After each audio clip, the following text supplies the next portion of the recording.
well, actually, I know that when I get to camp, I'm probably going to want a chair. So you do make some sacrifices so that you can bring some of those things that are going to make a bigger difference to your comfort level. If you're going to go as lightweight as possible, you can probably lean a little bit more towards the bikepacking bags, right? They're smaller, they're easier, lighter. You're trying to go ultra light. You don't got that much stuff, so you get the light bags. But if you want to take everything, right? If you want to take everything, obviously you could do a bob trailer and that kind of stuff. If we're talking racks and bags, then you could do front and rear racks with big old panniers, right? They make Dallas has nice little bikepacking panniers. They're real small and for trail riding. And then they make these huge panniers for people that commute every day to work, right? Or tour the coast or whatever they're going to do. And that you could just pack everything in them, right? Pack it up. I wonder how much firewood you could fit in those panniers, Al. Not nearly as much as I can in the trailer.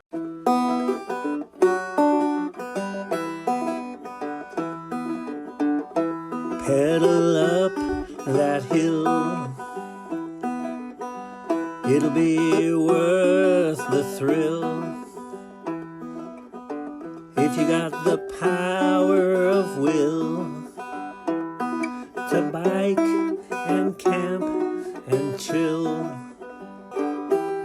And bike and camp and chill. On today's Bike Camp and Chill podcast, I got Michael Roderick and Al House. How you doing, guys? That's my podcast voice. So doing good, and the voice works. So we're on the next episode of our starter pack. We're going to talk about bags and racks today. On the last one, we talked about, and that was a two-parter. We had a lot to talk about. Just the bike that you're going to choose and the setup, the frame, all of that stuff, whether it's front suspension, full suspension, or a rigid bike, and the mounting locations that are on that bike, all of that's going to dictate what options you're going to go with how you can carry your gear. And a lot of times you're going to be using racks to support items or bags if you don't go with racks, or a bit of both. So you can kind of mix things up, but some of that's going to be dependent on the bike that you're using, but also just your style and what you like and the kind of things that you're trying to bring. So I guess I can start with just a quick summary of my current setup. Again, I'm using that steel Salsa Fargo. It's fully rigid. The front fork is carbon.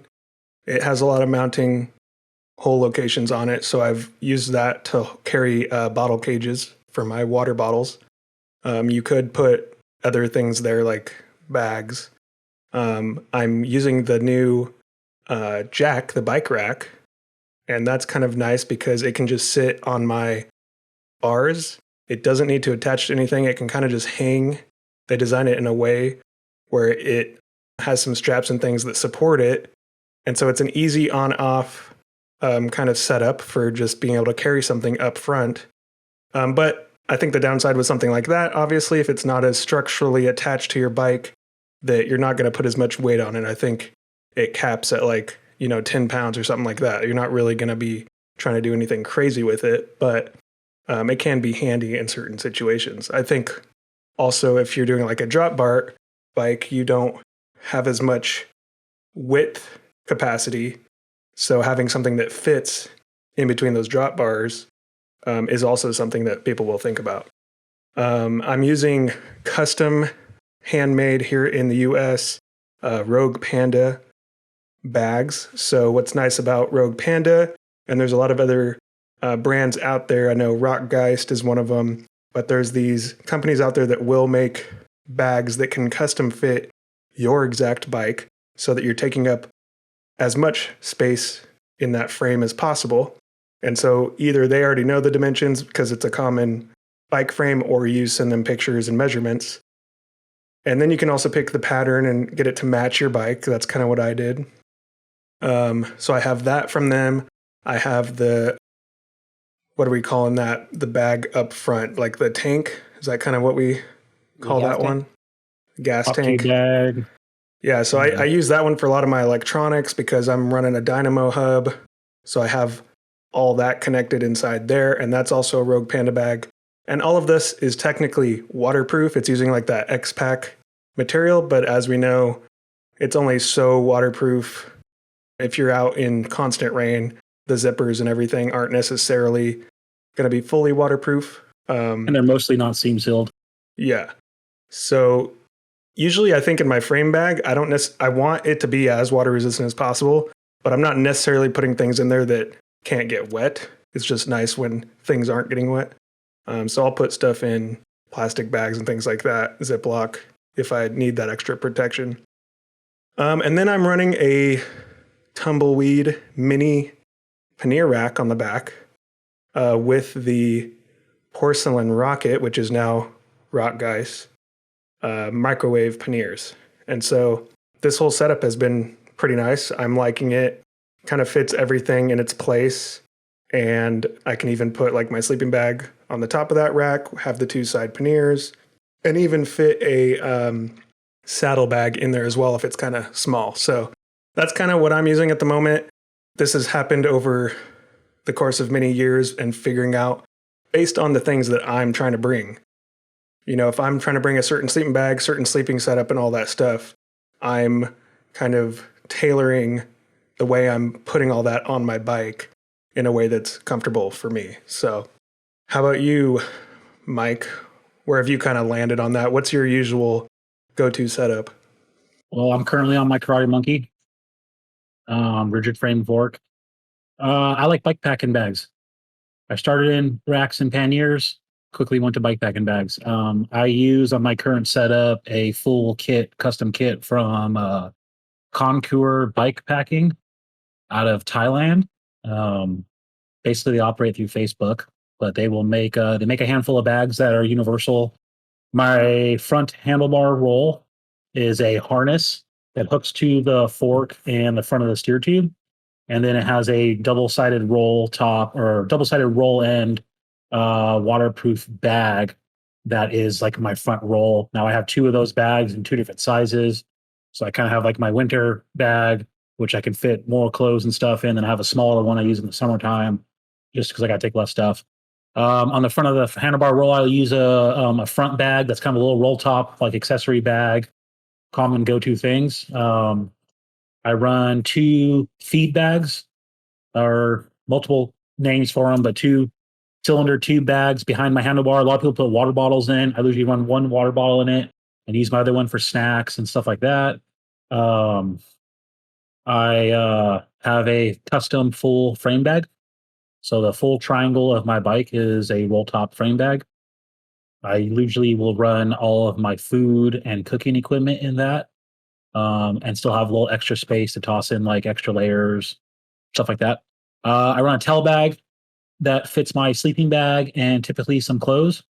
Like Dallas said, it's not waterproof; it's all water resistant. My whole bag getup is made out of VX21 black ripstop material, and it's all roll top, so I don't have any zippers except for my top tube bag where I put my phone. That one has a zipper. Everything else is roll top. If it's raining or weather, the thing I worry the most about would be my down sleeping quilt, which I run in my tail bag. So I have a plastic, a big kind of plastic insert bag, which I'll put in there, stuff my clothes and my sleeping bag in, and then tie it all shut, and then roll my bag shut. It works pretty good. We did a pretty big rain ride camping trip last year, and sleeping bag was dry, clothes were dry, everything else was soaked.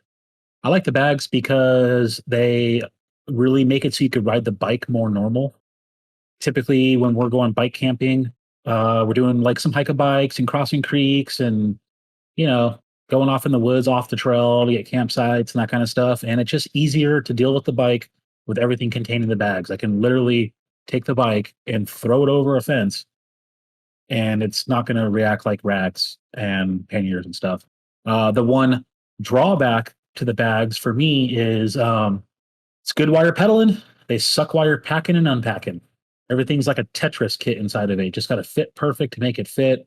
And sometimes that can kind of suck. So, yeah, that's my setup. Full bags, Contour bike packing bags. Yeah, and that reminded me too, I also use 2 of the feed bags up front, which is definitely helpful to hold extra water, or even sometimes I won't put water in it. Sometimes other things fit like perfectly in Yeah. there, other little camping gear. You can fit a lot of snacks in there. Like my bikepacking bike, I have the 2 feed bags and the frame bag on there all the time. Like those just stay on the bike all the time. My spare water, so I usually put 1 water bottle in 1 feed bag. The other feed bag is like snacks and treats and stuff. And then my other water bottle, I usually run on the bottom of my down tube. Sometimes I've actually put it in my frame bag, depending on what I'm doing. But one cool thing, and I know that Al does this, I think everyone does this, but the little feed bags on your handlebars, they always have like little net pockets on the outside. So throughout my day of riding, if I take out a snack and eat it, I just put the garbage into that net pocket. I keep shoving it in there, shoving it in there, shoving it in there. And then by the end of the trip, I have like all my garbage in one spot and it's all self-contained. On the other side, I've taken my sunglasses and stuck them into one of the little sewn-on loops and then into the net pocket. And it holds them really nice. And I don't have to worry about losing them or something. Yeah. I definitely use them for trash and stuff like you're saying. And or even just quickly, like you might have grabbed a bar at the store, energy bar or something. Like you can definitely use those easy access pockets.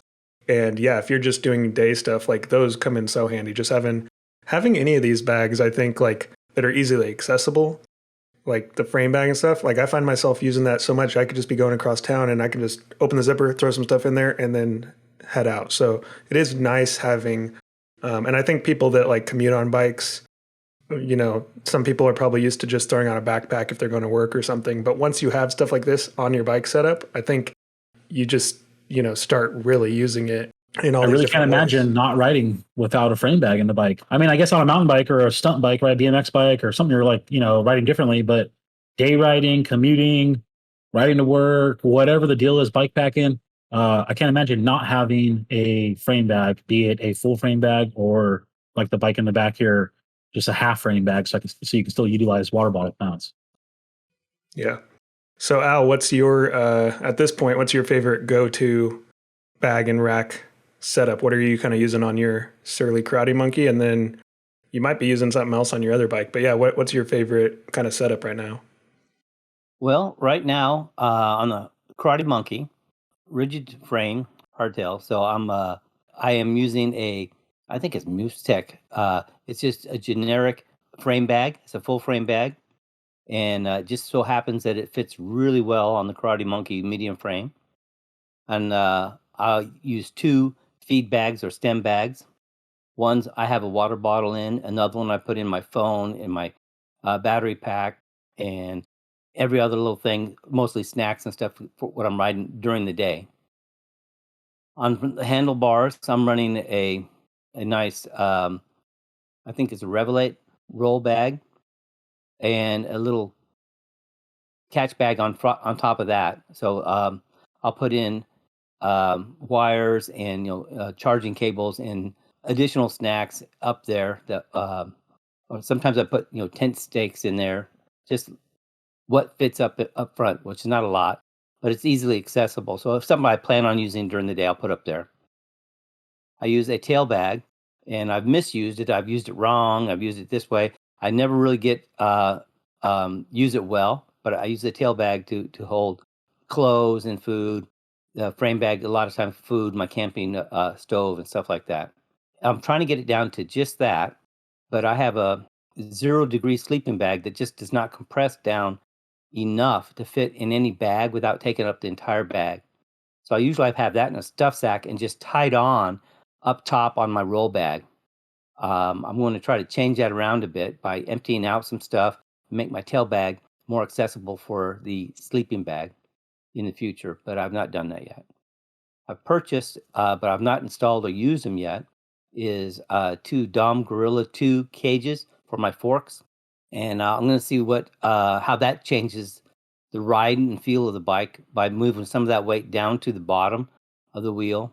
And as anything, if you have the space to carry it, you're going to carry more stuff than you probably ought to. So I'm going to add a camp chair on one side, and I'll put my tarp, my ground cloth, and other stuff on the other side. And that should free up enough space in the front roll to get more items in there. Get clothes out of the back tail bag, put it in the front roll, and then I can get my sleeping bag put away. So that's my plan at the moment. In the Yeah. past, I rode with a Bob trailer when I toured, and I started off bike camping with the Bob trailer. And if you want to carry a lot of stuff, that's the way to go. It really tracks with the bike well. It's heavy as all heck because you put everything you can possibly think of in it. You have way too much stuff. You don't pack light. You pack to fill the trailer. And not long into trying to bike camp with that, I found that the trailer seemed so heavy that all of a sudden I had troubles climbing hills. And that's discouraging on any ride. So I've kind of morphed into the traditional bike packer look and feel of bags, front bag, tail bag, frame bag. And I'm going with that. I also carry a fanny pack. In my fanny pack, that's where I put my tools, anything that's associated with the bike I'm riding is in that fanny pack. A spare tube, sealant, tubes, a plug kit, all of that stuff I put in the fanny pack. And they're color coded. I have a green fanny pack. I ride on a green bike. I have a black fanny pack. I ride on the Ninja. So I know I have the right one because the Ninja is a 29er and I'm running 27.5 on the Karate Monkey. So I have what I need when I go, and I don't have to really worry about taking it off a bike and putting it in a different bike and then forgetting something. I have a hard enough Or time the whole remembering- pack. Or the whole pack. I have a hard enough time just remembering the whole pack sometimes. So, And I was going to comment too, actually, for those who don't know what he's talking about, it's also called a hip pack. hip pack. Yeah, modern time, Yeah. I was being There's polite on what I knew it was called. So, yeah, there's a lot of different styles of those, but I have seen you use that a lot, and I'm usually carrying like the camera and with a strap, and so I've tried the hip bag a few times, and that works. I think it kind of depends. I think I've noticed now that I have so many places to put other things that if I'm figuring out what I'm going to put there, it's not like I know a lot of mountain bikers might use that because they're not even usually having a frame bag, and then they'll carry some stuff down there.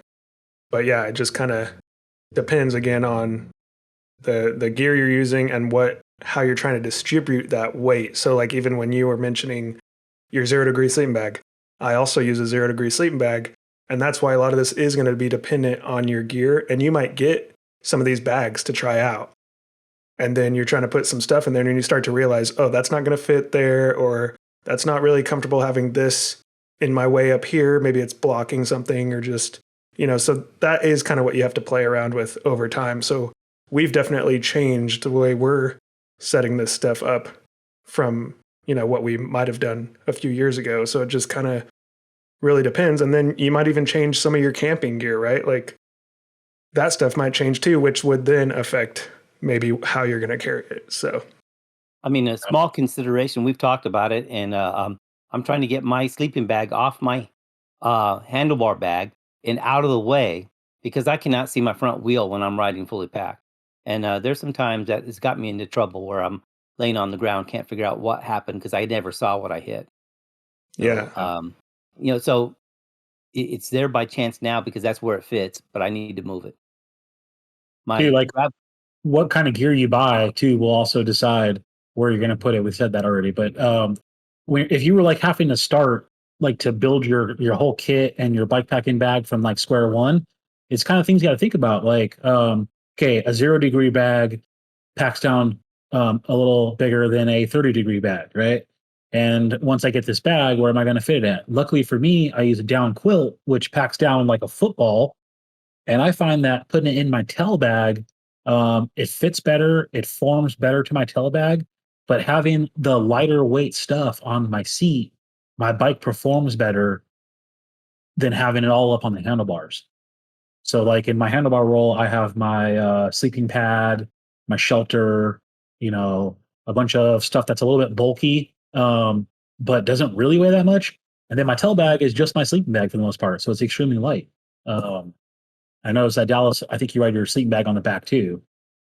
Yeah. And it's because my sleeping bag is it's a 0 degree, it's synthetic, so it's not down. And it packs down pretty good for what it is, and the price of it. But yeah, I might try to figure out if it could go up front now that I have that rack. But, again, this is a use case where in a lot of these videos, people see I now have a GoPro mounted, on my handlebars. And so I'm actually trying to keep a lot of things out of the way so that you have a good view of the trail and everything. So like my use case and the way I'm trying to set stuff up is going to be different because of the way I'm just trying to set up my cockpit, what I'm seeing up front.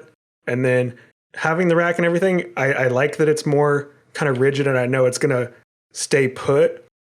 And I think the only issue with my setup right now is it's very secure. I can hold a lot on the back, but then it's very heavy on the back. And so I am probably going to try to find ways to kind of distribute that weight. So having that jack rack now on the front, maybe I can put some stuff up there. So I'll be playing around with that, but I like that I could, put stuff a little lower so it's still out of the view of like the GoPro if I'm trying to get footage and stuff like that. So again, it's just something that I'm going to have to change based on what I'm trying to bring with me and what I'm trying to keep out of view of the camera. And also setups like you and Al, people that got to take their sleeping bag with them on the outside of the bike, you could just put it into a stuffed sack that's a dry bag. It's a compression dry bag. So it's going to protect your sleeping bag. It's going to make it as small as possible and then keep it dry. So, I mean, even though it's not a bike packing bag, it's the same thing, right? Yeah. Me and Dallas were talking earlier before this about, you can get a handlebar roll, which is meant to fit the bike and it's super nice. And yeah, that's great. But if you don't want to go that route, you can go to REI's, right? And get a whatever width size roll bag that you want, a few straps and strap it on. And you're basically carrying it the same way. But then now they're making like tent companies, right? What's one that I saw? Nemo. They make a tent that is a bike packing bag to hook to the handlebar, and it's meant to hold your tent inside. So you eliminated a whole bag, and your tent came with one, basically. Yeah. What were you going to say, Al? I was going to say, on my second bike, my gravel bike that I have right now, I'm running really no bags at all on it because I had not figured out what I wanted to do. And I've read enough on the internet that I decided, okay, I'm going to make bags for this bike. And I've decided I'm going to do a half frame bag for it. That way I have my water bottles down below. I'm going to do 2 stem bags because I don't know how I can ride without them anymore. And it has a Moloko bar on it. So it's an alt bar and it's got a gap in the center. I'm going to custom make a bag that sits in there. And then I'm going to put a cockpit extension bar. Instead of having it sit up off a flat bar like this, I'm going to have it flip straight down, which is going to give me another mounting point down low in front of the handlebars for my roll.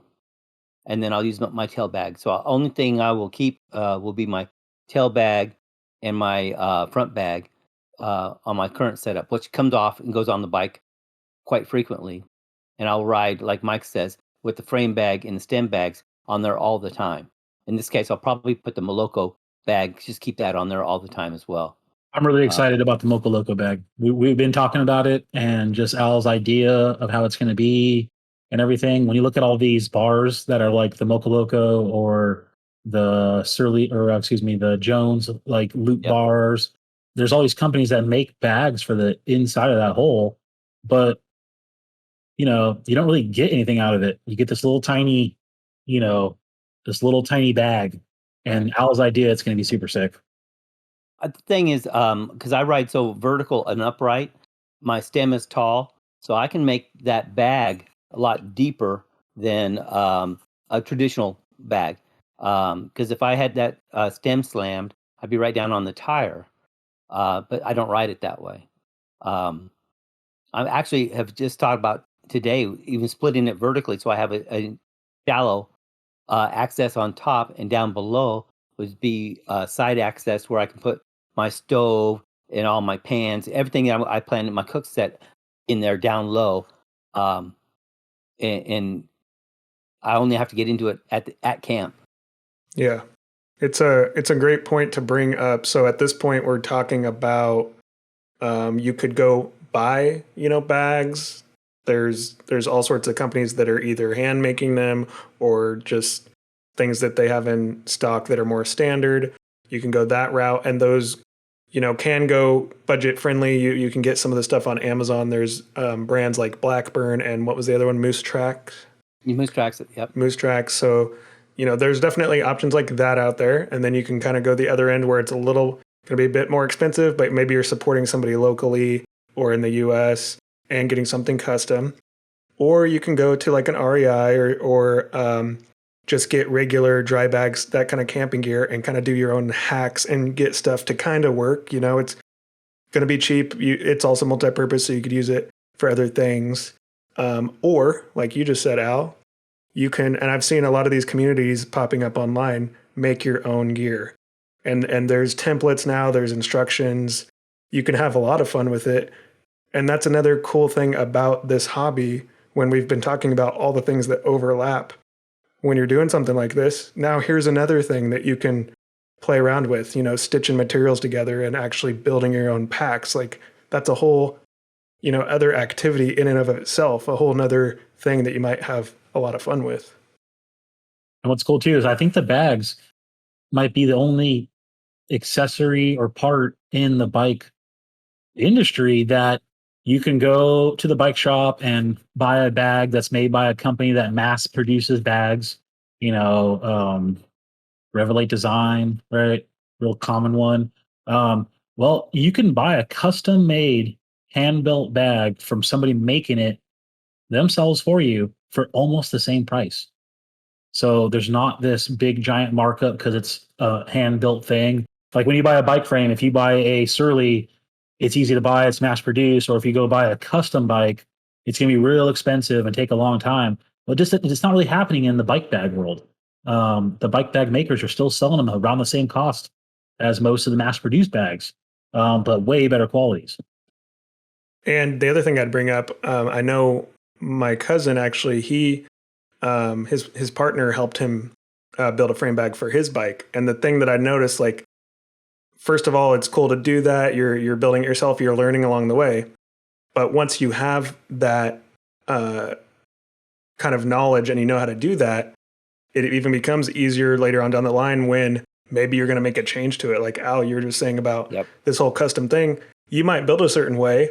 And now that you have that insight, if there is changes you want to make, because if you got the bag from somewhere else, you might not already have that knowledge. But now that you've already made it yourself, you could then add attachments to it, or maybe you even cut it open and you're going to redo it at a different size because maybe you're putting it on a different bike even. So it is another skill set that you can kind of learn and expand on. So my theory on this is with the cost of materials, if I build two and screw up the first one and the second one's what I want, it's the same price as buying one. So I have now made, and I have another skill added to my what I want to do. And usually the first one you build, almost anything, the first thing you build is you learn what you want to really build. You come out away from it thinking, oh, if I do this next time, it's going to be like this. And so that's the plus of building two. And I have the benefit of using the bags I currently have and looking at other people's bags and saying, how does this work and not work? My Moose Trex bag does not have a pouch for a phone. So I kind of want that. So I'm gonna put that in there. Do you want dividers or not dividers? Do you want a roll top or do you want a zipper? I think the roll top is less prone to failure. Zippers tend to suck water sometimes, and we are in a water environment out here. So, and that's just what you learn as you do it. It's kind of like, what bags do you need? I think I told Mike last time we went out was, I don't know what I need to bring until I'm out there. And then when I get out there, I go, I don't need this. So next time I'm not going to bring it. I've brought so much stuff over the last year that I no longer bring because I realize I don't need that. And that's just experience. And coming up, if you're new to this, what do you need this? Well, I don't need that because of this. And some people go to extremes that, we tried going stoveless one time. And, it worked. We didn't die. But, the downside was all my eating utensils were with my stove kit.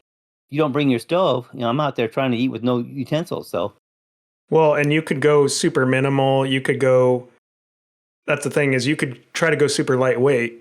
But again, if we're trying to go out there to then, you biked all day, now you're setting up camp and you're wanting to actually be comfortable and have fun, that's when you might want something comforting and warm. That's when you might want your chair. That's when you're starting to realize you're starting to realize the things you could have brought as well, for next time. And so, if you're trying to keep it as minimal as possible, you're also keeping in mind, like, well, actually, I know that when I get to camp, I'm probably going to want a chair. Like, so you do make some sacrifices so that you can bring some of those things that are going to make a bigger difference to your comfort level.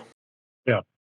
If you're going to go as lightweight as possible, you can probably lean a little bit more towards the bikepacking bags, right? They're smaller, they're easier, lighter. You're trying to go ultra light.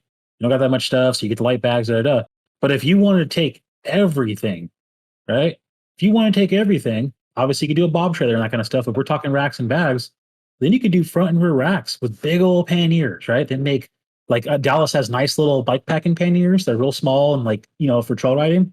And then they make these huge panniers for people that commute every day to work, right? Or tour the coast or whatever they're going to do, and that you could just pack everything in them, right? To where not only do you not have to buy specialty equipment, even down to clothing, right? Like sports wear packs down smaller than a pair of jeans and a hoodie, right? But if you have panniers, who cares? Pack it up. I wonder how much firewood you could fit in those panniers, Al. Not nearly as much as I can in the trailer. Everything is a trade-off, really. I prefer to either pack a little heavy and work a little harder on the route, but enjoy the camp more. So I always bring too much food, and then I always bring too many items comfort items, that change of clothes or something like that, puffy jacket when I don't really need it. But I'm willing to have that weight while I'm riding for the comfort in camp. If I go ultra minimum weight during the ride, I might be more comfortable during the ride, but then I get to camp and I'm kind of uncomfortable. I don't have a chair. I don't have, a change of clothes or something, I debate taking the chair every single time. Every single ride, I think about the damn chair and I go, yeah, I'll pack it. And I put it on my bike and I go, okay. And then I go back out at 10 o'clock the night before we go on the ride and go, I don't know if I really need the chair, and I pull the chair off. And during the day when I'm riding, I'm like, suckers carrying all this shit with them, and I'm nice and lightweight. But then at the campsite, I wish I had the chair. Here's the thing. I've decided I have the new fork rack. I'm going to just put the chair on the fork, and that's where it's going to live. Every time I go, that's where it goes. Are you on day rides? Even on day rides? I'm not going to bring it on the day ride. Why not bring 2 chairs?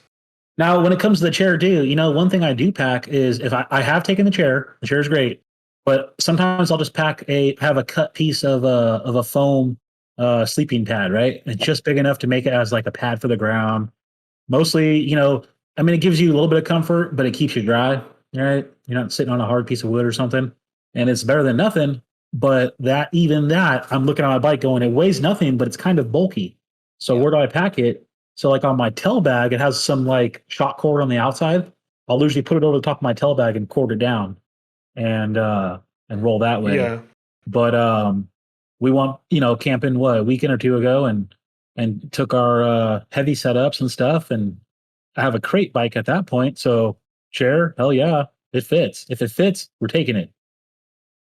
Yeah, and the thing is people will look at the weight or just think about weight, but like what you just said, the other thing I'm looking at is volume, how much space something's going to take up. Even before I buy gear, sometimes I'm looking at the dimensions of it, because I'd almost rather go with something that may weigh a little bit more if it's actually going to take up less space. I mean, these camping chairs, It's like, maybe like this, and it'll fit pretty nicely in my frame bag, but it's still taking up quite a bit of space, even if it actually doesn't necessarily weigh that much. And that's when you're sacrificing stuff, right? You're like, if I'm bringing this, what can't I bring now? Well, here's something that you do take that takes a lot of space and is super light: a freaking titanium pot, right? Yeah. Super light, doesn't weigh nothing, but it's just a bulky round cylinder Doesn't compress. doesn't compress. Yeah, and you got to put in your bag. I mean, obviously you could pack a bunch of stuff inside of it and use the space, but some stuff it is what it is. It's going to fit or it's not going to fit. So you talk about volume. My 0-degree sleeping bag. I actually ordered a 30-degree sleeping bag because I wanted that had it would pack down smaller. They sent me a 0-degree sleeping bag. You know, it's kind of a bad to say, hey, I got a better sleeping bag and I'm upset with it, but it's bulkier. It's synthetic versus down. Down would have compressed down smaller than the synthetic. So a 30-degree down sleeping bag probably would just be ideal for where we're at and what we're going. Just because the bulk of the bag itself, not the weight. Yeah. But then what you give up, you gain something else though. You got a synthetic bag that doesn't compress as small. Yep. But I have to worry about my down bag being wet. Yep. If my bag gets wet during a trip, it's done. I'm not taking it to a laundry. it's not going to dry in the time I need it. My trip's miserable or done. So I think about it sometimes with my winter kit going, I can probably get 2 new sleeping bags now because I have one sleeping bag that works for everything. But what if I got a down 50-degree bag for the summertime? Right. I'm looking at a summer bag. That's going to be hardly nothing.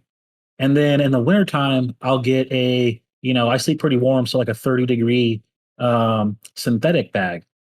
So it's a little bit bigger, but it's geared towards dealing with the weather. Right. And that makes sense. We keep saying numbers like 30-degree bag or a 0-degree bag. And we're on the Oregon coast to where when we're out, even in December and January, it might get down to 28 where we're camping. Yeah. So I'm comfortable, really comfortable in a 0-degree bag. 30-degree bag, I would have been comfortable in, I think, as well. So that bag. If I was going to Montana and I had to deal with like -10 or something like that, I'd be dead. But that bag is one of the biggest items that you're going to carry. Yeah. So when you got to go towards the bags or the racks, like, where am I going to put this bag at? My bag takes up my hotel bag plus a little bit of space for clothes. So it's like I dedicated this bag is for this, right? Yeah, and we're going to have another episode at some point where we'll probably go more into sleeping setups. But the reason that we are talking a bit more about some of these items, even though they're not the bags and racks themselves, is because of how we're trying to explain how much that stuff will impact the bags and racks that you're using. And especially like Mike just said, the sleeping bag takes up so much space. And that's when you're going to start looking at your gear and you're starting to realize what's taking up the most space. And then you might start to compare sleeping bags just because of that, because you're like, okay, now I know this takes up this much space. Is there another option out there? If it's in the summertime, I definitely might not even need this. Maybe I use something else. And not a sponsor, but the sleeping bag that I use right now is Teton, Teton, Teton Sports. And I've used that one many years. It's a 0-degree. And I think when I got it, the price might be different now, but it was like a $60 to $80 synthetic 0-degree bag. But when you look at these sleeping bags, I like to compare the packed dimensions. So they'll actually say like kind of how small it can pack away to. And I've compared all these name brands that get super expensive, Mountain Hardwear, $400 sleeping bag, all that stuff. And when I compare the dimensions, this Teton bag actually seems like it is almost like the smallest size that I've seen as far as packable volume. So, and it's worked great. So, I mean, it doesn't always need to be some name brand that you've heard of. You want it to be quality, but you also kind of want it to meet the specs of what you're trying to do with it. So you just have to try some stuff out. I just bought a first name brand or like good sleeping bag that I've bought in a long time. I've always went to like a North Face bag or something and bought like one of their typical backpacking sleeping bags. And I recently this past couple of years, went to like a really nice company that makes, custom sleeping bags and stuff. Not to say, you don't have to blow the money on expensive equipment. Same with the bags. You don't have to blow the money on expensive equipment. But I'll tell you right now that when you do, you know right where it went.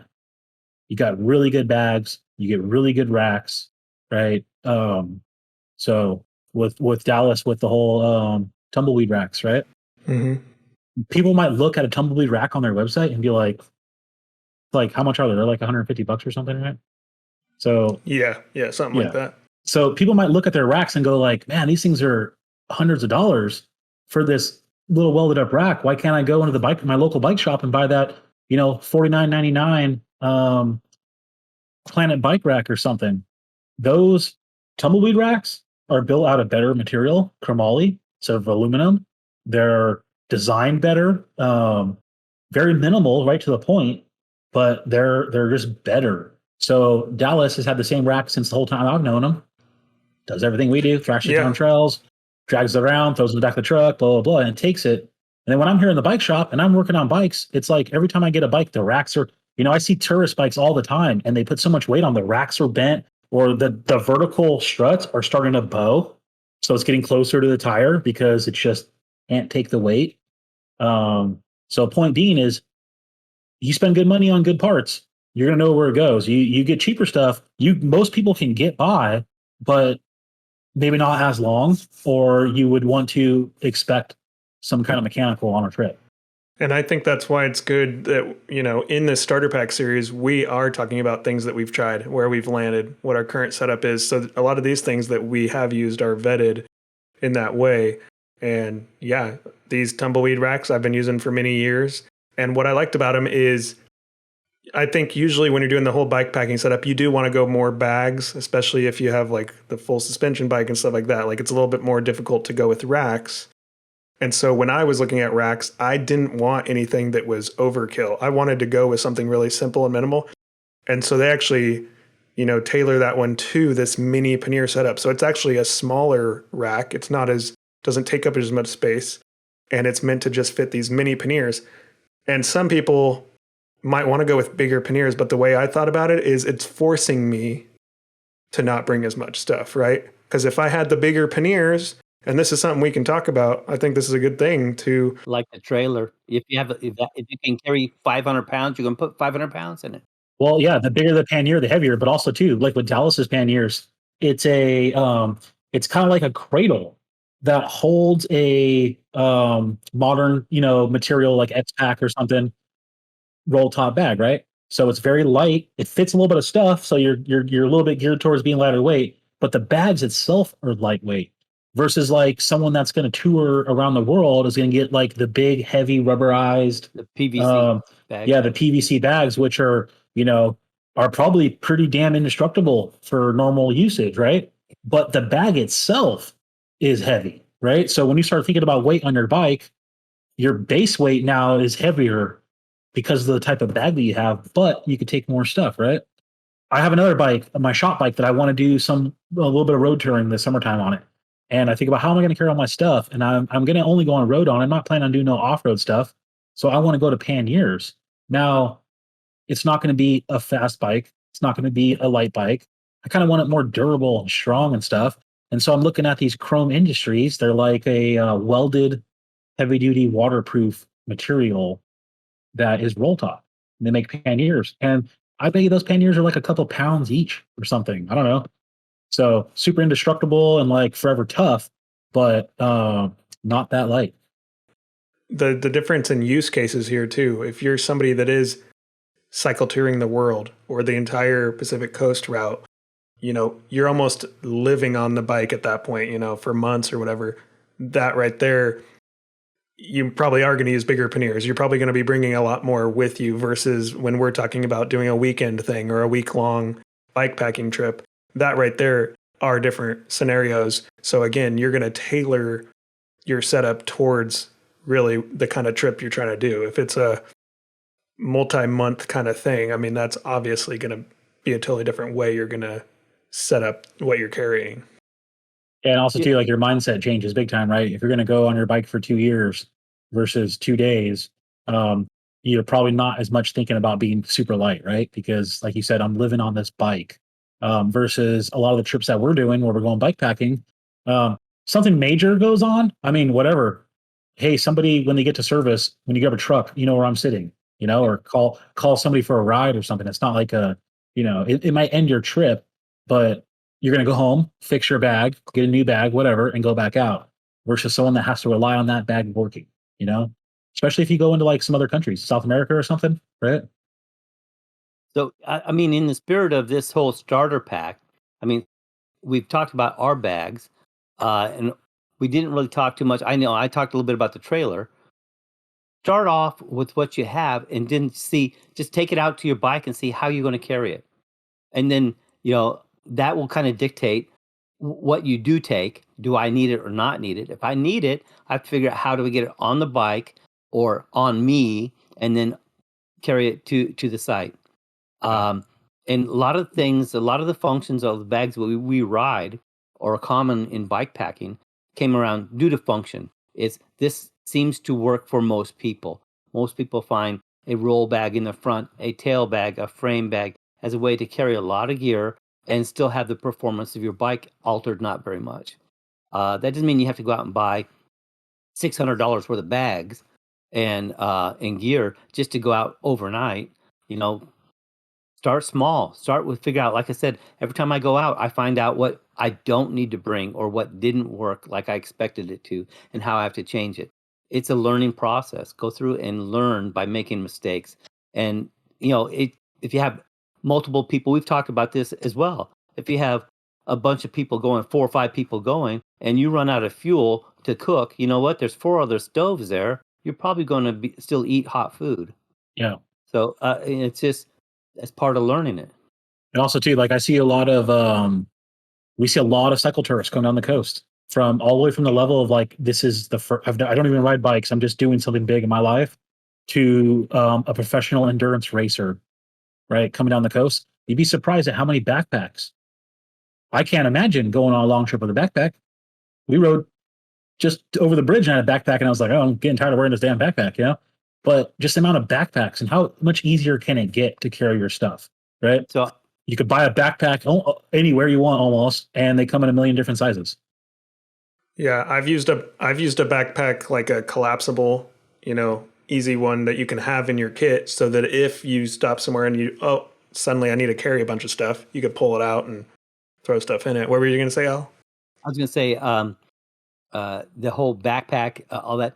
I have a Camelback I used to wear all the time when I ran because I just needed hydration. Mm-hmm. And I've not felt the need to put that on riding at all.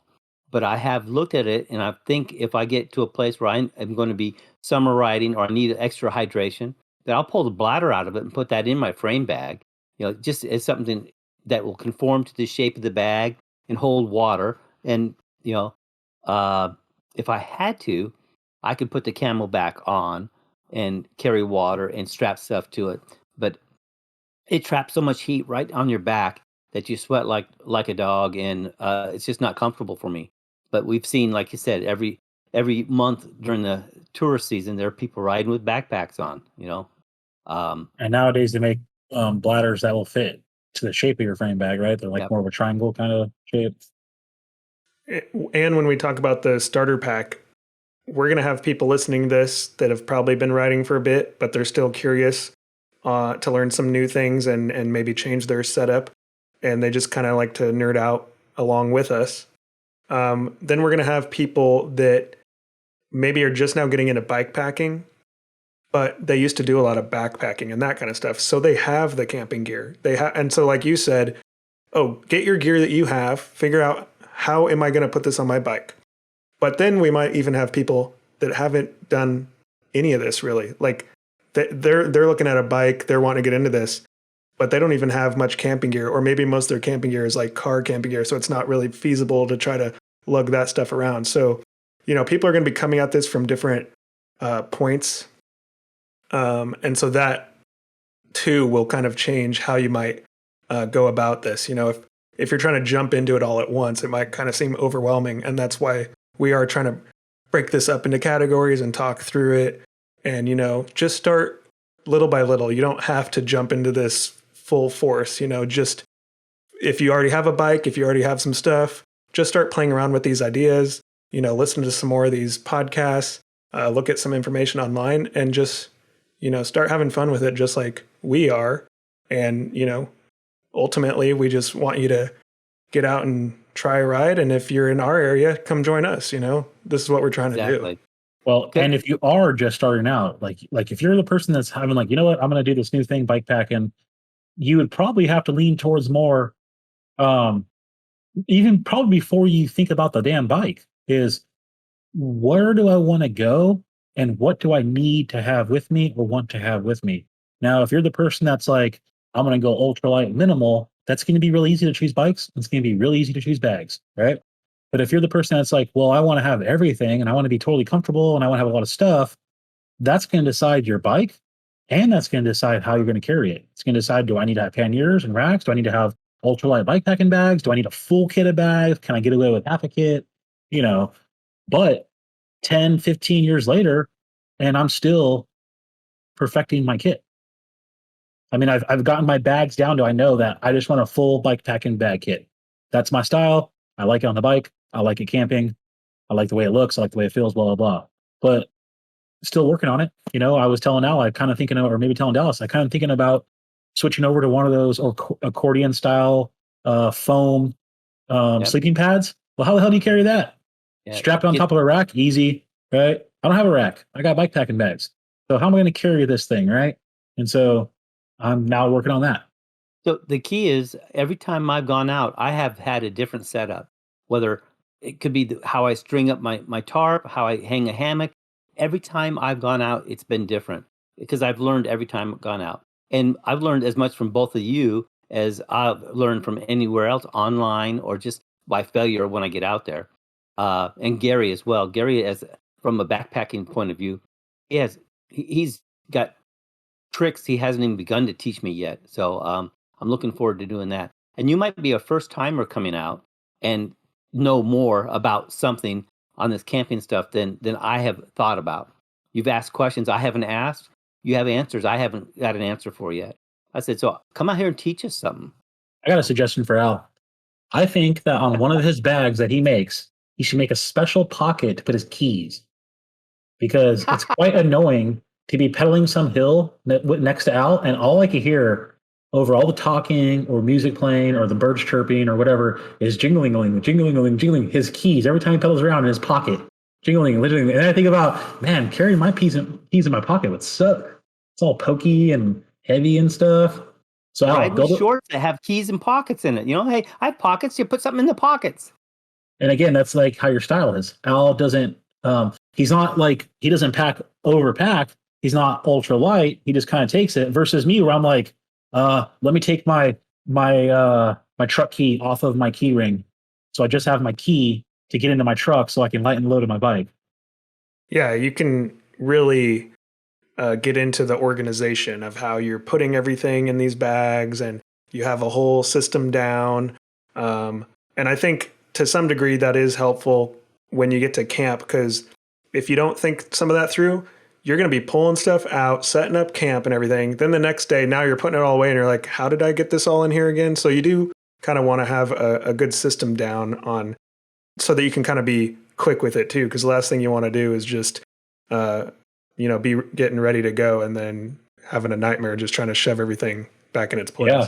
For me on the bags, I used to do it where I would like just take out what I need. When I get to the campsite, like take out what I need on my bags. I'm constantly going in and out of my framing bag, blah, blah, blah. Now my whole system is, I get there, I take everything out and just put it all in my little spot. Just pour it all out. I have everything out at one point.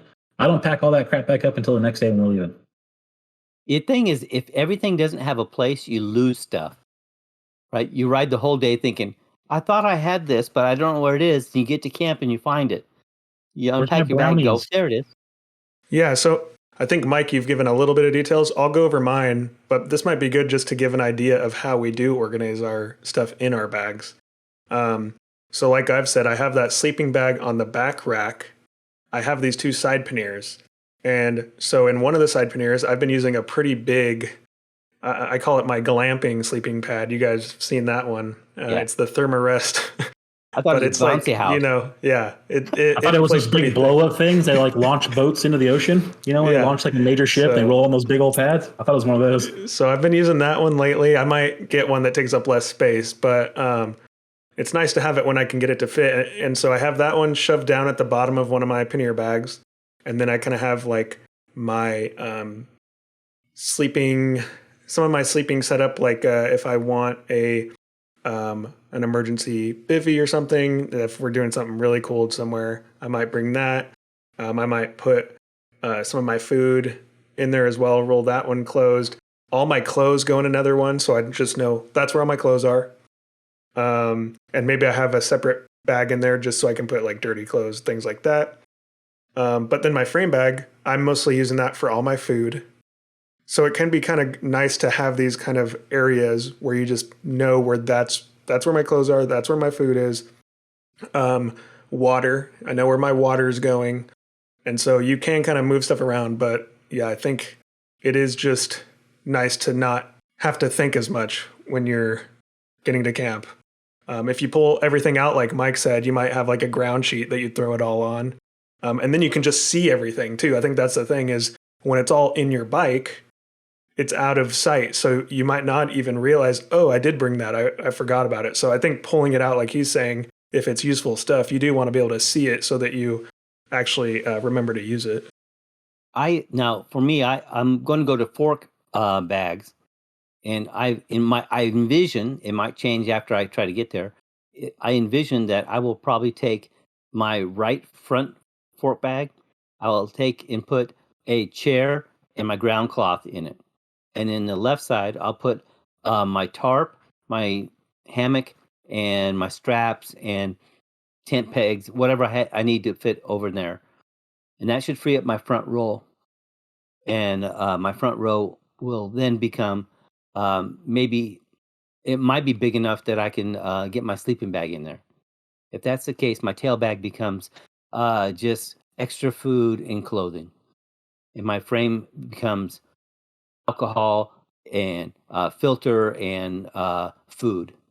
So no more trailer alcohol, huh? No more trailer alcohol.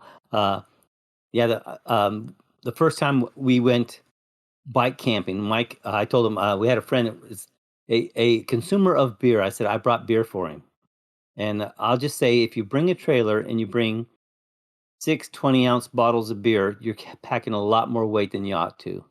And a bottle of rum. Well, yeah, because I figured not everybody's going to drink beer. Full box of cereal. You have to snack on something. Point being is if you have a trailer, you can bring whatever you want. Yeah. Yeah, that again, like I was saying, that's what I liked about, I think you find that balance because I do want it to be minimal as well. When I backpacked, I would always try to think through that stuff too. And so what I liked about those mini pannier bags, like I was saying, is that if I had these huge pannier bags, yeah, I could shove a lot in there. But even right now with these mini panniers, I'm forced to get what I can get to fit in there, and it's still pretty heavy. So, I mean, I couldn't imagine if I had these huge panniers and all this, like, I would be like, yes, I got everything to fit. I'd be shoving way more in there. But because you're forced to get creative with how you fit everything and how you arrange it, and then you realize that won't fit there, that does end up changing what you're going to bring, how you're going to bring it. But I kind of like that at the same time. I like that you have to kind of think some of that through.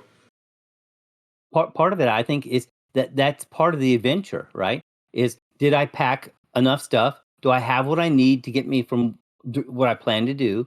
And that's going to change. If it's July and, the low temperatures are going to get down to 60, you're going to pack a whole lot differently than if it's, January and the low temperatures are going to get to 25. Al, I think that's a good point because what came to my mind when you said that is, we're doing this for the fun of it. This is something that we find enjoyable and fun, and we're doing, like you said, an adventure. And I think when we think about it, when we have an upcoming trip, no matter what the trip is, it's almost becoming a game to us. We're starting to come up with a strategy, like a plan, like, oh, here, and you might even be planning on trying something new this time. And you're like, okay, we're going for this many days. Okay, I'm going to check the weather. How cold might it get?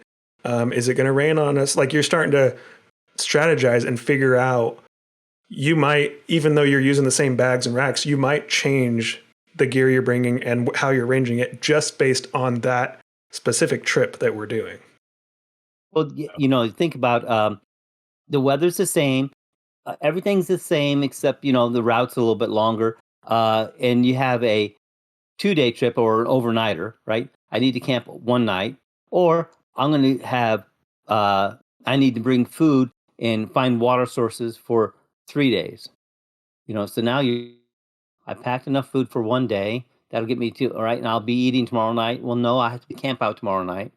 So it doubles the amount of food and calories you have to bring. So it's a lot easier when it's an overnighter. I think when it's an overnighter, it's a lot easier because you can bring a lot more stuff, but at the same time, it can be kind of hard because, you still can't bring everything. So I think, yeah, like you're saying, if it's an overnighter, you can then not even think about it as much. You can just throw everything in there as long as it fits, it's an overnighter. Versus if it's a week-long trip, you're really going to have to think stuff through. So there is a big difference there. And that's not to say that on your first or second or third overnighter, you didn't really overthink it. I did. I planned. So I'm going to go on an overnighter Saturday and Sunday. And I started about Monday or Tuesday, packing stuff up, unpacking. By the time Friday came, I almost didn't know where anything was at anymore because I packed and unpacked 4 or 5 times. So when you first start, it's not unusual to be unsure of what you need and how you're going to pack it. And well, geez, if I need to take this stove now, what do I need to get rid of because I can't carry everything? But after a while, you get your basics. I need a pad. I need a hammock. I need a tarp. I need, and this is where it goes. Yeah. This is how much space I have left to fit extra food in for a 3-day trip versus a 2-day trip. But we still think about all the other things. How many times? Okay, I'm going to take my stove, right? When was the last time you checked how much fuel you had in your stove? Every time. Yeah, every time somebody checks. I pulled out I brought a larger can of butane, and I looked at it, and that's been in my packs rattling around. I have wear marks on the butane tank. I've been riding with it so long. I'm thinking, I don't know how much fuel's in it. I think too, as a beginner, if you're a beginner and you're going to start joining if you're going to go by yourself, is probably one of the hardest, longest ways to figure out how you're going to do everything, right? You can only do it your way. You learn from yourself. You don't feed off nobody else. You don't see no ideas, blah, blah, blah. But if you're going to go on a group ride or meet up with some kind of bikepacking group or whatever, talk to them. Everybody that I know that goes bikepacking would be down to just talk bikepacking, especially about an upcoming trip, right? Not so just on the trip, before the trip, after before the trip. That's what I'm saying. Before the trip, I have bought this past year, I bought a pack of my fuel on Amazon. And I prefer to use the smaller size cans because they fit in my pot. Now, I have 5 cans that have a little bit of gas in them.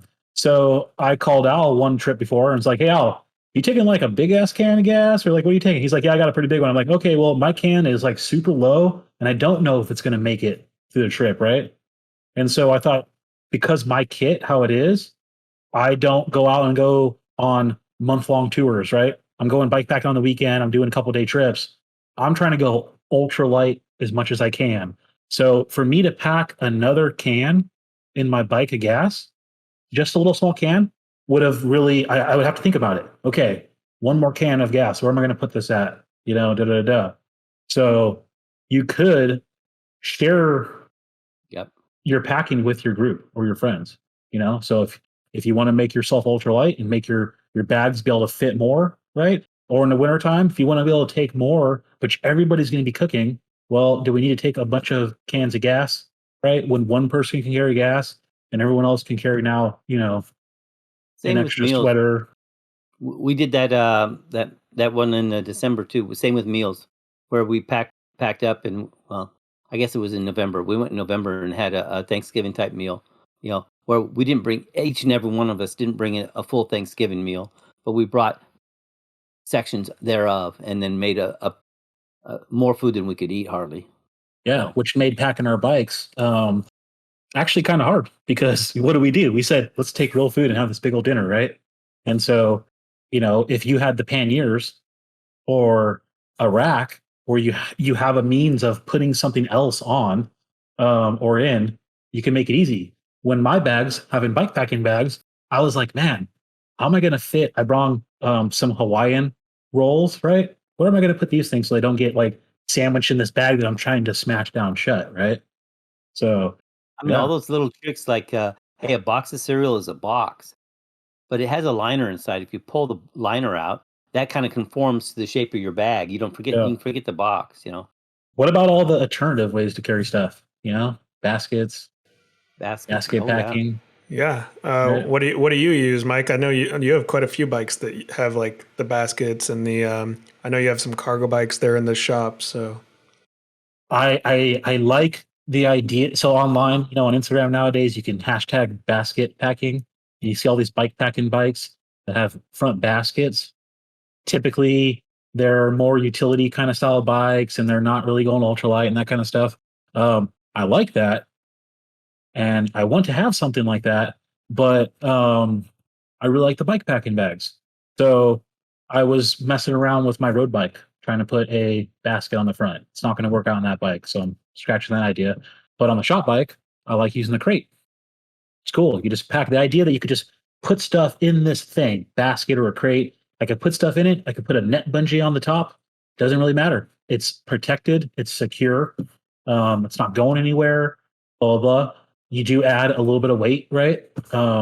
But typically the person going like full on bike packing is not going to be the basket guy, but still you can. Our friend Kenny, me and Al and Kenny went for a ride on one of the routes, and Kenny has a 29er Surly with a front basket packing kind of setup. Chain rides great on it, rips down trails. I was when I first looked at it, I thought, man, this kind of looks odd. It's got a basket, and it's got a custom made bag that fits in the basket. It's a big old square box of a roll top box that fits in that basket. It's all zipped down.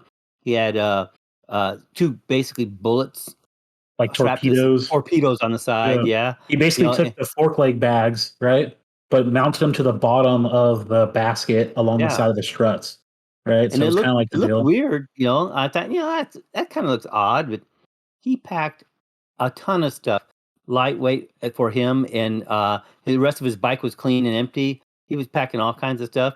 Everything was right there, accessible in that roll top. If we could just get him to stop a few fewer times for coffee, we'd make some time. But he keeps stopping, making coffee, right there. Yeah. When you're talking about the baskets, Mike, the other thing I was going to bring up is when we're talking about people starting out, maybe you're thinking about this bike setup and wanting to be capable of doing a bike camping overnighter and things like that. But you also want this bike to be multi-purpose so that you can just go around town and carry stuff, like the whole utility idea of the bike.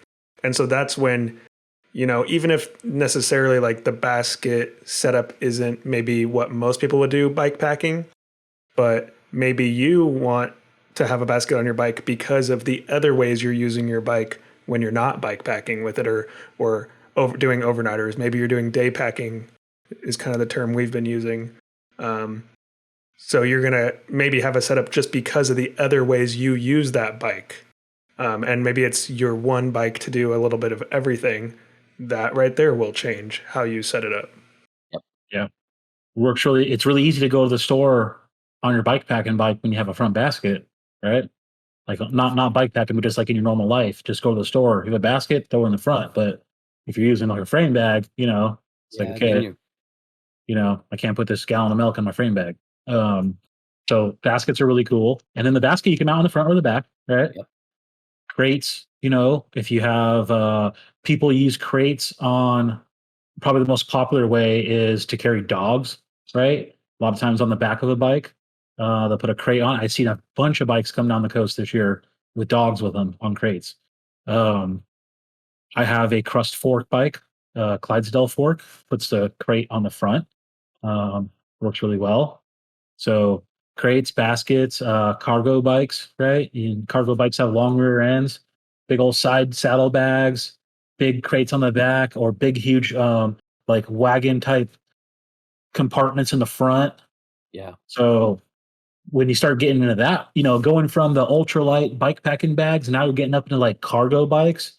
I mean, now the world's changed to not only can you carry a lot of weight, but what am I carrying? I'm taking my dog. I'm bringing my kids, right? You have all this other group of adventure cyclists now that are taking their family and their pets, right?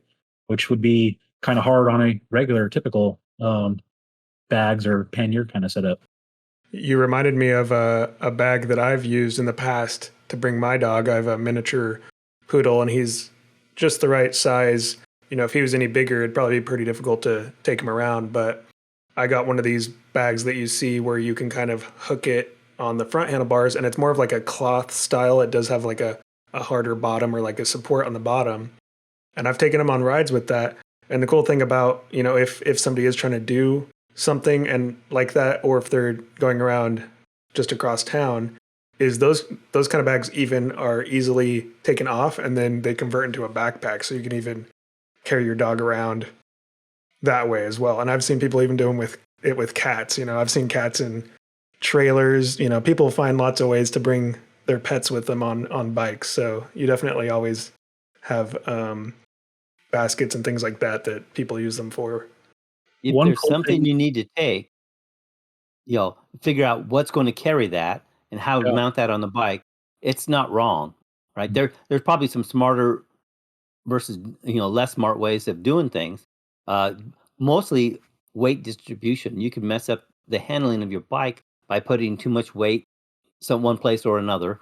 But as far as what you bring or not bring, I've overloaded my bike and it's ridden fine. I've ridden it, without any bags. It rides great. But it's all a trade-off again. So if you can get what you want where you want it to go, you're in good shape. I saw a guy come down the coast this year with a surfboard trailer, and it had like it had a rear rack that had kind of like a pivot mount on the top of a rack, similar to like a gooseneck trailer of a truck or something. And it had this custom, real lightweight aluminum trailer that supported a single surfboard, and he had like some kind of bag on top of it, I think. But he wanted to go into California and go surfing, so packed his surfboard and head down the coast. And it's kind of cool because it was long, but it wasn't any wider really than his bike setup. So, and because it was a white surfboard, I mean, I saw it coming from days away. It's crazy when you see these insane setups or the things that people are trying to do that's, way different. That even reminds me, because you'll see people hauling stuff, crazy stuff, like people even trying to pull a canoe with them on a bike, things like that. But I think the other thing that's nuts, you've probably seen a few of these, but when you see the unicyclists going down touring and how they're trying, for one, they're just doing it on a unicycle. I don't even know how that goes long term, but the bags though, how are they fitting everything they need on that? Well, if you see them, they have to obviously go pretty damn ultralight. I think a backpack probably comes into the mix. But a unicycle is fixed gear. You pedal forward, it goes forward. You pedal backwards, it goes backwards. Now they have these unicycle hubs that have like a gear in them, like you can push a little side bolt and it changes the gear. But that's just constant work and balancing, and it seems crazy to me because I can't ride a unicycle. So it seems for crazy. me, it'd be like 5 feet, then a trip to the hospital, and then Yeah. wherever they kick me out, I'd be. Yeah. Yep. Two cool ones that I saw this past summer that kind of show some cool things. One is this guy was on a regular bike. It was a couple, and this dude was on a regular bike, like typical touring bike, all pannier bags and everything. Well, his wife was on an electric bike. She had panniers and she had some little bags and stuff. But what she was doing is she was pulling a trailer, and it had a solar panel on the top that went to an extra battery charging under there or something. And so they would hotel it every other night, and she would plug it in and charge up her stuff and use the solar to just help keep the system charged or something, help it charge longer, and did that. And that was kind of cool because it was a custom trailer. And then she used the inside of the trailer to put like a lot of her equipment, like her sleeping bag. But she packed a full-size sleeping bag. And I didn't even know she had it because it was in the trailer underneath the panel. So that was cool. But I saw another guy, and he came down the coast, and he had a trailer that was a kid's trailer where they took all the fabric off of it, and he put a flat piece of plywood as a platform, and literally went and got those waterproof like totes you can buy at Walmart or Harbor Freight or something, and just stacked up totes with ratchet straps. And went down the coast and like, this one's my sleeping get up, this one's like my clothing, and this one. And it's like, okay, for I had me to shame for how much he carried. Yeah, a lot of stuff. But for long lasting and strength and durability, right? And waterproofness and toughness, like he blew everybody out of the water, right? But he's rolling like, 100 pounds on a trailer with all this big weight. Imagine when the wind comes up and hits you, or you're going down a hill or something. It'd be a crazy ride. Yeah, you're getting a pretty good workout. The more like when Al's pulling stuff in the trailer, all these people, like, you're definitely getting some expedited training there when you're hauling a lot more stuff. So one of the last topics here, we can talk about water cages, which bottle cages, you can use a lot of these different cages to mount bags, water, bottles, all that good stuff. And we also will use straps a lot with those. You have the Voiley rubber straps, which a lot of people like, but those do have some give to them. The other straps that I like using are the Austere cam locking straps. I've been using those lately, and I do like that those can be tightened to pretty much any exact length you need them to, and then they're going to stay pretty sturdy and more rigid. And there's a lot of different bottle cage options out there, and those can attach pretty much wherever you have those mounting options on your bike or on your forks. What I like about the fork that I have on the Salsa, that's the fire starter fork, I think, is that it actually has lots of the multiple mounting options at different angles. So you could, in theory, actually hook up 2 bottle cages on each side and really fit a lot there if you wanted to. You could have 2 water bottles. You could have 2 dry bags going the other way. I haven't really put that much up there yet because at the same time, you kind of want to think that through because, you could start to get a lot of stuff packed down on your fork, and then that could cause other issues, especially if you're doing more riding through like single track and narrow stuff. So that's, again, all things that you're going to think about. So Mike, what would you usually list when you're talking about bottle cages? Do you have a certain go-to kind of setup? I like king cage, stainless cages. The titanium cages are cool. I just like stainless cages though. You could, those cheap aluminum cages, you probably want to steer clear of if you're doing any like major length of time, especially like the real cheapo, like Planet Bike aluminum ones. They break all the time. They're always broken on people's bikes and stuff. So don't deal with that. Wolf Tooth, makes awesome cages. What else? There's other brands out there that I'm not listening, but for my personal setup, I put a extra water bottle cage on the bottom of the down tube, down by the bottom bracket. Now my bike does not have any brazed on mounts there at all, so I did it the old school way.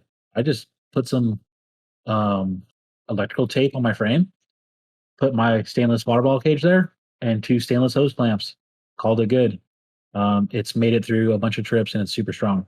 They make kits to do that. King Cage makes stainless water bottle or stainless hose clamps that have mounts on them to thread bolts into. Multiple companies make stuff like that. I run a little extra strap on my bottom bottle down there, just so when you're getting rowdy, it's not going to come out or get in any way of steering or anything. I actually use a little Surly strap that they make. That's just this little Velcro strap, a little, accessory strap, I guess you call it, and it keeps my bottle in place.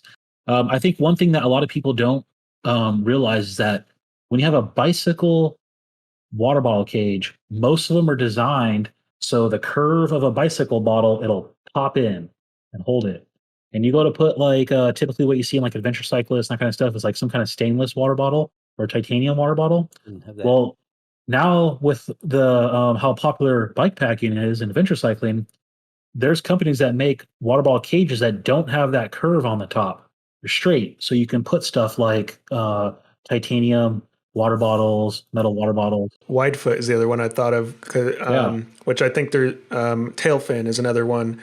where they're starting to make them where they're just kind of more flat and also super wide, or they could have some support for holding even like bigger, like a 40-ounce canteen or something like that. Or companies make them so they fit the Nalgene bottles.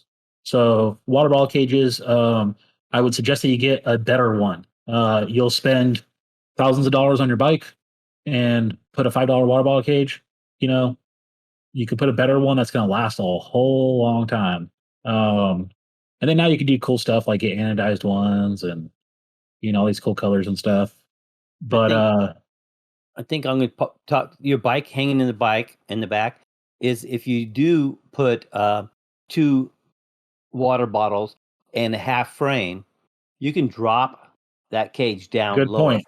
So that gives you a lot more room for your pack. Yeah, my seat post water bottle cage, it's called a drop cage. So the mounting holes are up higher, so it drops the water bottle cage lower. So that way, both my bottles can fit, and my frame bag. I still have a decent space of a frame bag, so you can get spacing. And then there's companies that you can do that kind of stuff with, like Wolf Tooth, B-Rad system for one, that you can move. So it's a track that you can bolt on your bike to move your water bottle cage or mount 2 of them or some configuration of it all. So real easy way to do that. And then like Dallas said, you can mount your water bottle cages on your fork, and also like on his mini pannier rack or the tumbleweed racks, the old man mountain racks. They're putting mounting holes on the side. Yeah. So you can put water bottle cages or cradles and that kind of stuff. Yeah.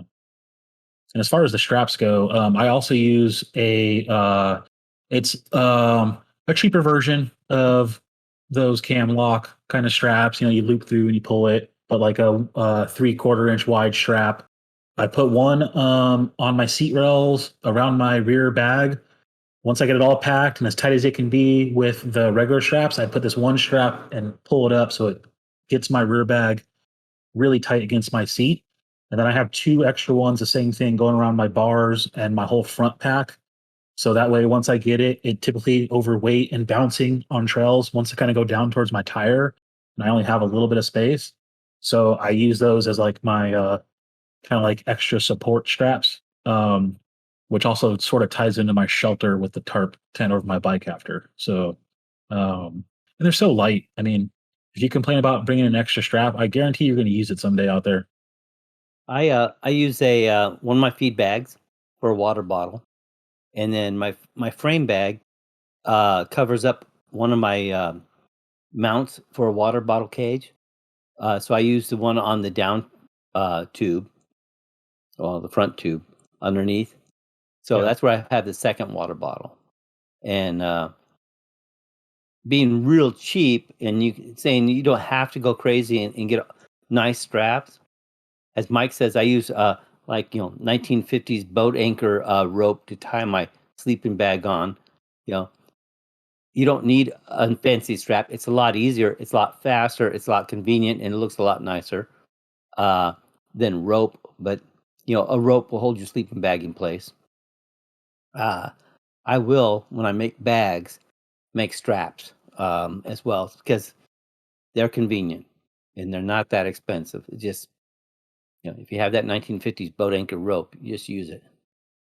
That's the interesting thing about the mini pannier bags that I use. If you actually look closely at how the microwave panniers are designed, is they're actually just this like this back acrylic kind of material, some sort of heavy duty plastic that they've attached a bag to that then will hold your dry bag.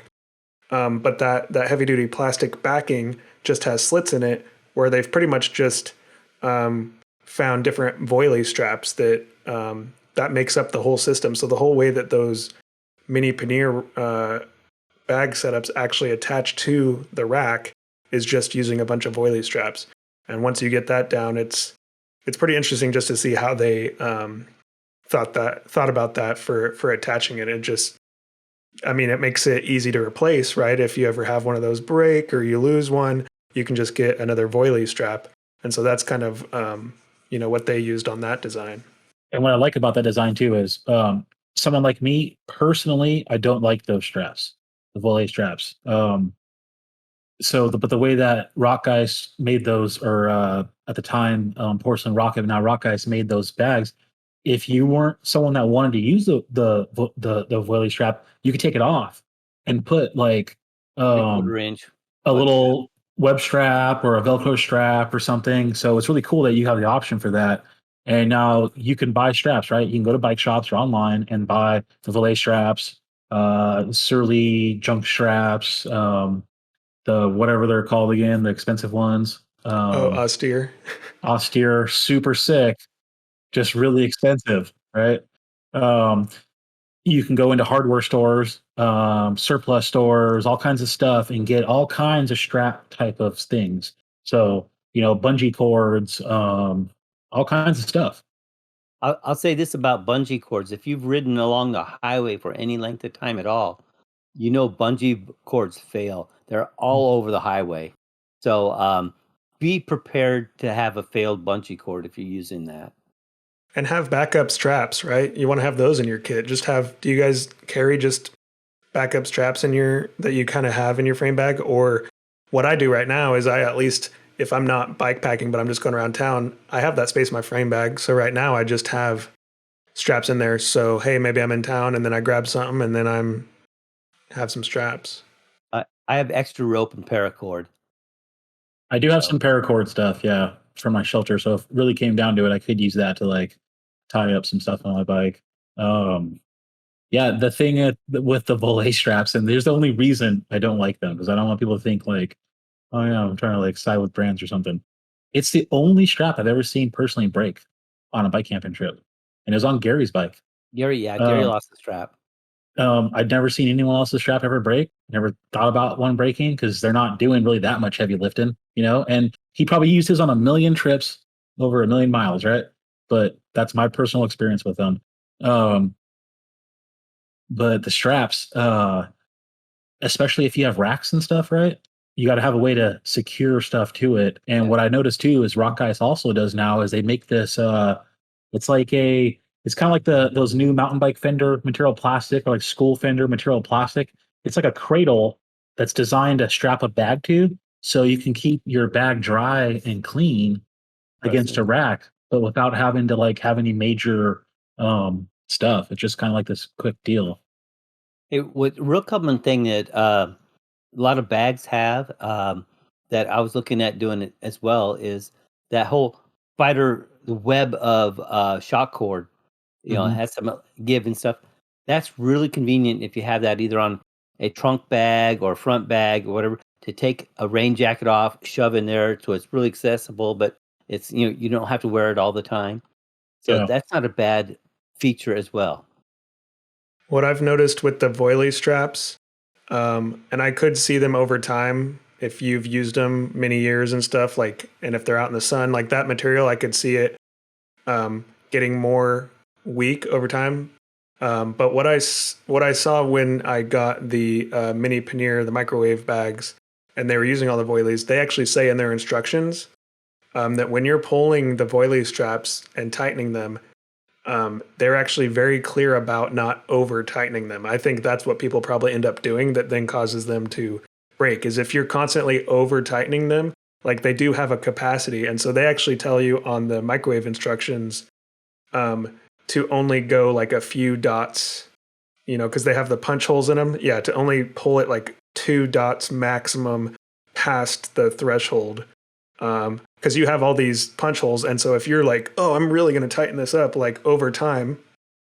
Well, I could totally see that, because that's what I would do. I'd be like, pull this thing tight, latch it on there. Put against the frame and pull. Now, with the nylon type of straps or whatever material they are, like the webbing kind of strap, what I like about mine is I put it through the buckle and cinch it down tight, and it stays tight.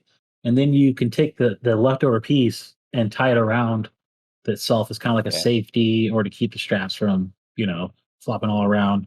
But yeah, that's and another thing too, to add to the straps that I do carry on my bike is like a little carabiner or little S hook things, because I use it to carry like a hat, strap it to the bike, or I use it a little small one on the back because I carry my sandals on the outside of my rear tail bag.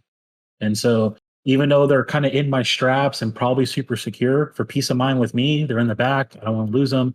I got this little like mini night ease locking carabiner that I go through both straps and a strap on the bag of my sandals and both straps, and then lock it on there. I don't even have to think about it. They're always going to be there. So, little outside accessories you're going to have to carry. People carry the little dangle mugs, your little cup on the outside of your bike, little S hook or a little carabiner hook, right? That's a good call because not everything has to fit in a bag. It just has to be on the bike somehow. Yeah. Like I wear some water shoes around my camp shoes. They don't weigh anything. I think you could probably replace them every year because they're made out of spongy soft rubber. And if you walk around in camp, they wear out real fast. When we won that ride where we packed all the food for Thanksgiving, I don't have room in my bag. I don't design my kit to bring all this extra food like this, right? So I went to the grocery store and doubled up 2 grocery bags, right? Put food in there that can be in there, tied them shut, and then use the webbing on the top of my bag, on my tail bag, to hold this grocery bag, extra bag on the outside of my bike.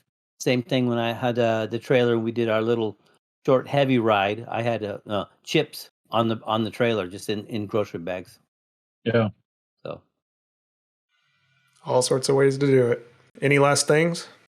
So a lot of what dictates what you're going to put on your bike is what your bike's configured to carry. So do you have a mounting point or not?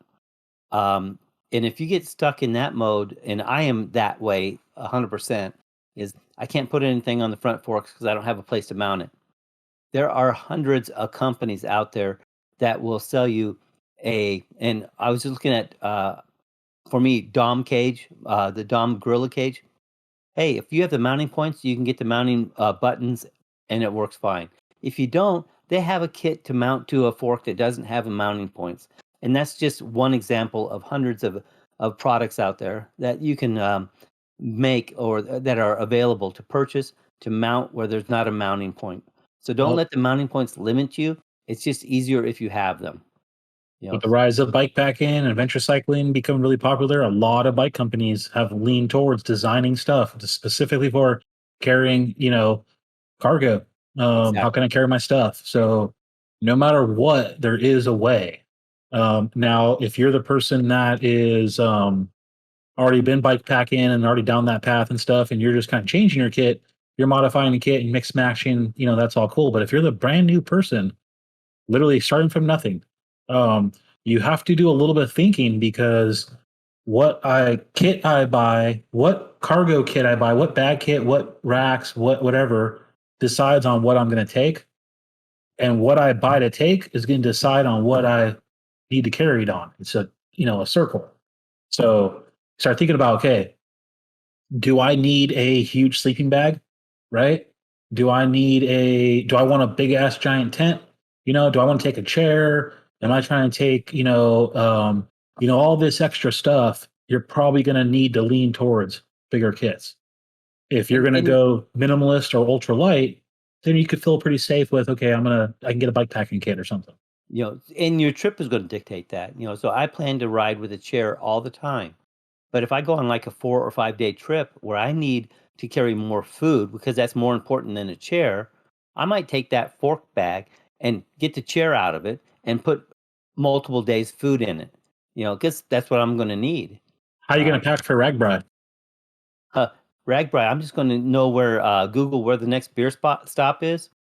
And they go town to town, and there's every kid under the age of like 60 is there to sell you something along the way. So you don't have to pack hardly anything. Yeah, but aren't you bikepacking it or something? I am. I'm going to take a chair in the front fork.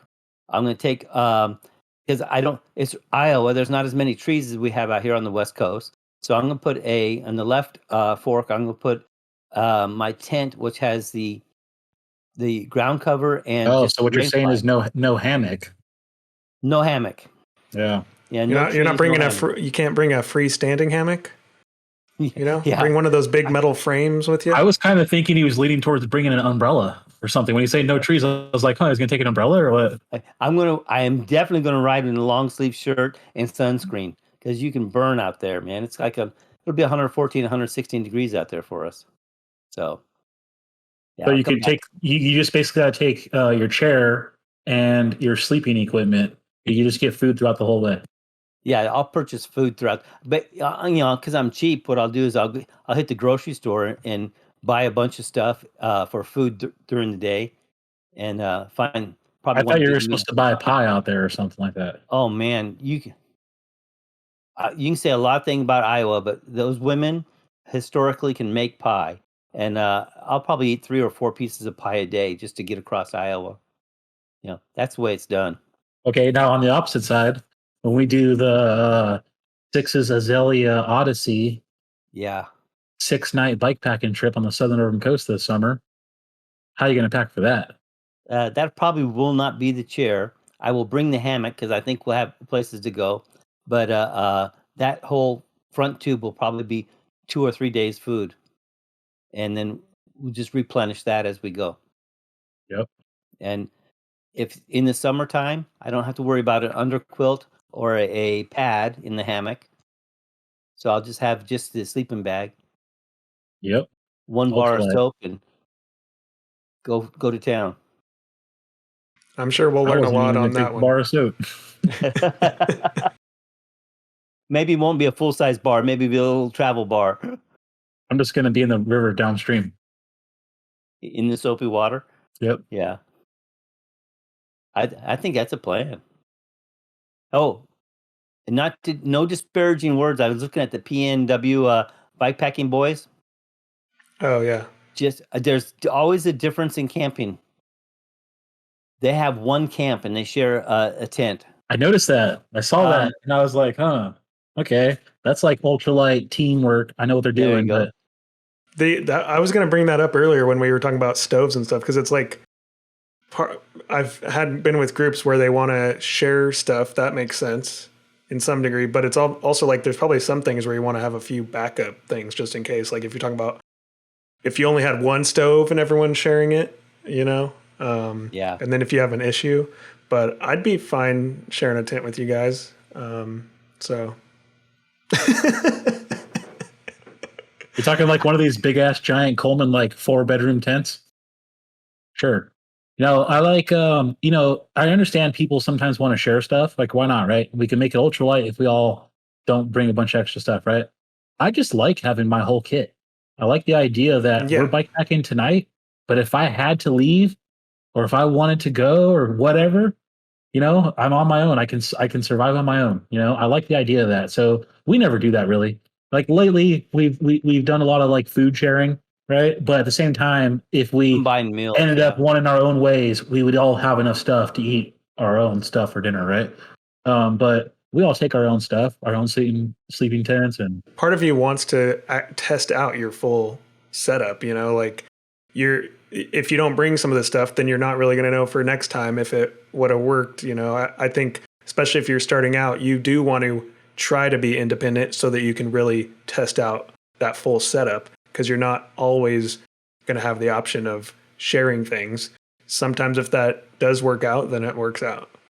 At the same time, we've not been on a trip that we didn't break out snacks of some sort and say, and share them around because, we've brought more food than I actually need, so Yeah. hey, we'll share those around, whether it's something silly as that Pop-Tart or whatever it happens to be, cereal. yeah, Al's pretty famous for that. You'd be like halfway up a hill or something, and just be like next to you, like, here, you want some? You look over, he's got like busting out a Pop-Tart. Yeah, sure. You got to keep your energy levels up. Yep. If you're going to ride like a kid, you have to eat like a kid. Heck yeah. This is another one down for the starter pack, and I think we actually have already got some feedback from some people on. I was reading a comment the other day, and they started going, "Oh, this is so helpful. When are you guys going to have stuff about clothing and food and all that?" And I'm like, "That's the whole point of this. We're going to go through it." And I'm pretty sure that's somebody that already rides and stuff, but they're still finding information in this. Oh yeah. First of all, tell them to get their ass over here and let's ride with them. And Well, I mean, that's what the whole point is, right? Like, We're giving you our opinions on what we like because we tried it. This is what we do. This is what we have used, and this is what works for us. But I encourage you to do something different, because then that way, when we ride together someday and you have some kit of your own and I pick up some little piece of it and add it to my kit, I'm perfecting my kit. And that's what personally my kit is I've done a lot starting with what I thought. And then I pick up little pieces from other people here and there, be it people I ride with, watch on the internet, whatever. And I'm kind of taking a little bit from everything and making my kit one deal that's perfect for me.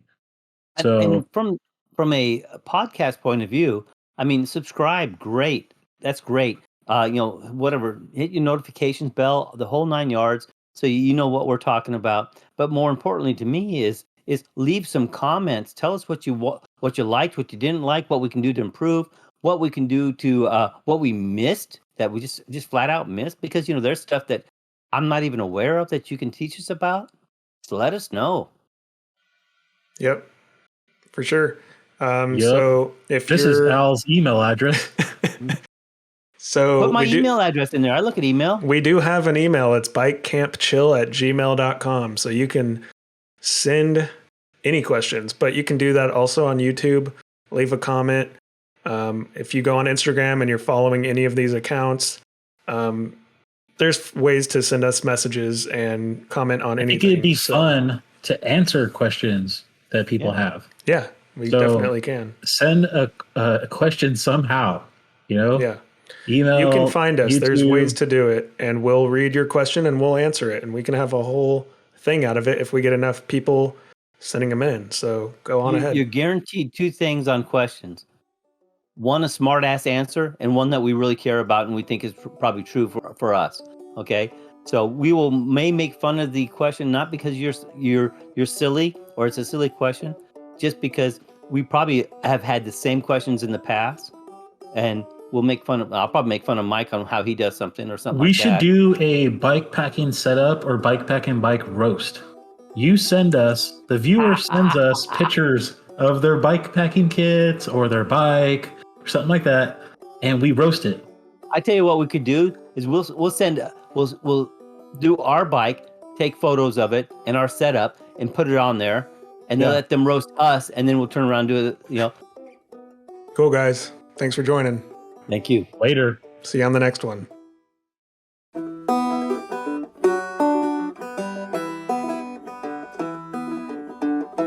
Pedal up that hill, it'll be worth the thrill.